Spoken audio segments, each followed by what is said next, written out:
While you're reading this sentence, someone at a company you've never heard of is approving an accounting treatment that will eventually destroy thousands of lives. That's not speculation. That's what Enron teaches us. In October 2001, a 62-year-old Enron secretary named Barbara Rocha checked her retirement account.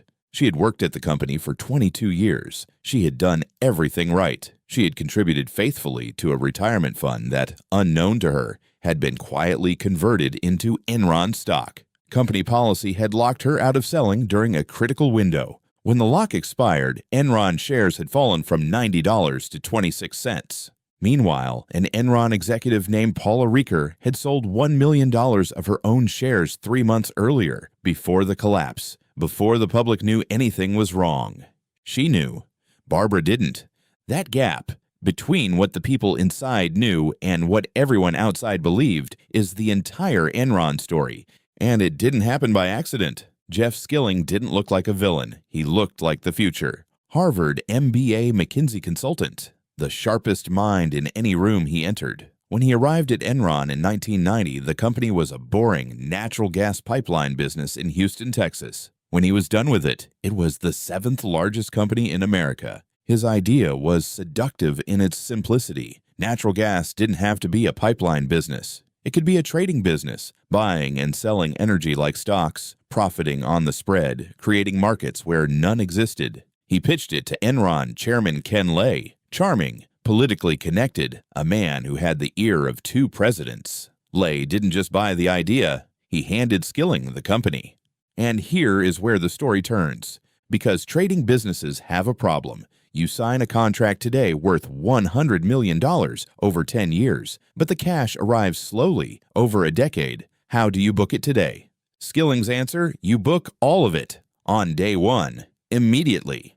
He convinced the Securities and Exchange Commission in 1992 to let Enron use something called mark-to-market accounting, booking the full estimated value of a contract the moment it was signed, regardless of whether a single dollar had actually arrived. It was legal. It was also a trap that Enron could never escape from. With mark-to-market, every new contract Enron signed, no matter how speculative, no matter how far in the future, became instant profit on the books. Revenue exploded. The stock price soared. Fortune magazine named Enron the most admired company in America.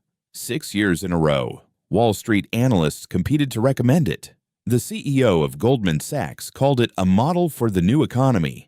And Jeff Skilling, standing in front of investor conferences in perfectly pressed suits, talking about bandwidth trading and weather derivatives and the infinite scalability of virtual markets, he believed it. Or he had convinced himself he believed it. The line between those two things, in a man like Skilling, is very hard to find.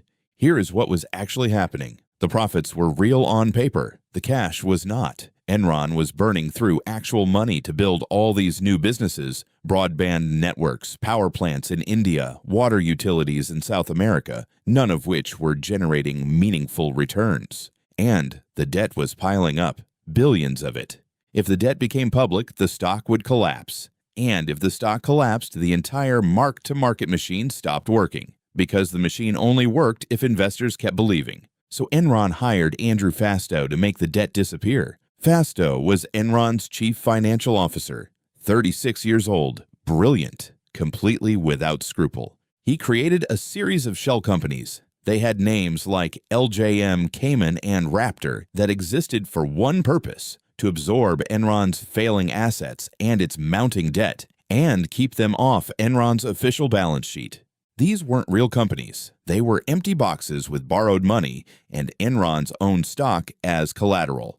And Fastow personally managed them and personally collected $30 million in fees from them. The Enron board, in one of the most extraordinary votes in corporate history, formally waived the company's conflict of interest policy to allow this. They voted to let their own CFO steal from them because the stock was still going up. When Enron published its annual reports, it showed a company printing money. The footnotes, dense, impenetrable, deliberately confusing, contained the truth. The Raptors, the off-balance sheet debt, the circular transactions that existed only to manufacture profit. The accountants at Arthur Andersen read those footnotes. They signed off anyway. The analysts at 14 major investment banks read those footnotes. 12 of them still rated Enron a buy. Nobody wanted to be the person who said the magic was fake. One person tried. In August 2001, Enron Vice President Sharon Watkins wrote a memo to Ken Lay. 1 page. Precise. Devastating. "I am incredibly nervous that we will implode in a wave of accounting scandals," she wrote. "Skilling's abrupt departure is raising suspicions of accounting improprieties, and I have heard one manager refer to Skilling's departure as, 'I guess he didn't want to be CEO when this house of cards collapses.'" She had seen the Raptors. She understood exactly what they were. Ken Lay received the memo. He passed it to Enron's lawyers, the same lawyers who had helped structure the transactions Watkins was questioning, and asked them to review it. The lawyers concluded there was no reason for further investigation. No one called the SEC Jeff Skilling, who had resigned as CEO 1 month earlier claiming personal reasons, said nothing. It collapsed in 90 days. October 2001, Enron announces a $618 million quarterly loss. First public crack. November, and the SEC opens a formal investigation. Enron discloses it had overstated earnings by $586 million over 4 years. December 2, 2001, Enron files for bankruptcy. $63 billion in assets, the largest bankruptcy in American history at the time. 20,000 employees lose their jobs. The pension fund, Barbara Rocha's pension fund, and the pension funds of thousands like her, loses $2 billion. The stock that employees had been told was their future, that they had been prevented from selling, that executives had been dumping for months, is worth less than a candy bar. Ken Lay and Jeff Skilling went to trial in 2006. Skilling's defense was this: the company was fine until short sellers and negative press destroyed investor confidence in a fundamentally sound business. He maintained this position with the conviction of a man who had either completely lost touch with reality or who understood that the alternative was admitting everything. 19 counts of fraud and conspiracy. Guilty. 24 years in federal prison. He was released early after serving 12. Ken Lay, convicted on all 6 counts, died of a heart attack before sentencing.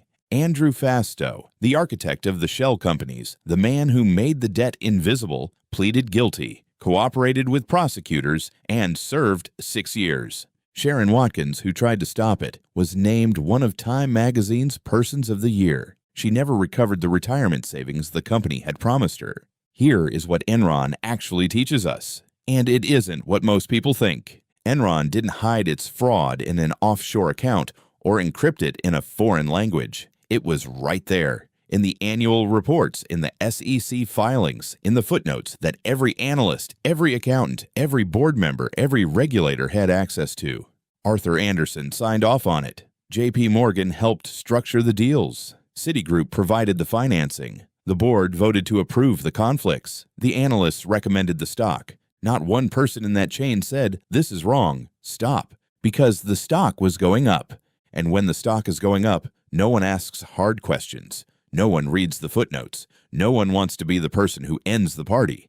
Enron didn't fool America by being clever. It fooled America by being exactly what America wanted to believe in. A company that had figured out how to make money from nothing. A company where being smart was enough. Where the future had already arrived and all you had to do was get in early. The smartest guys in the room. Until the room burned down. And the people left holding the ashes were the ones who never got to be in the room at all. Barbara Rocha went back to work at 62 years old. Jeff Skilling is free. Are you reading the footnotes?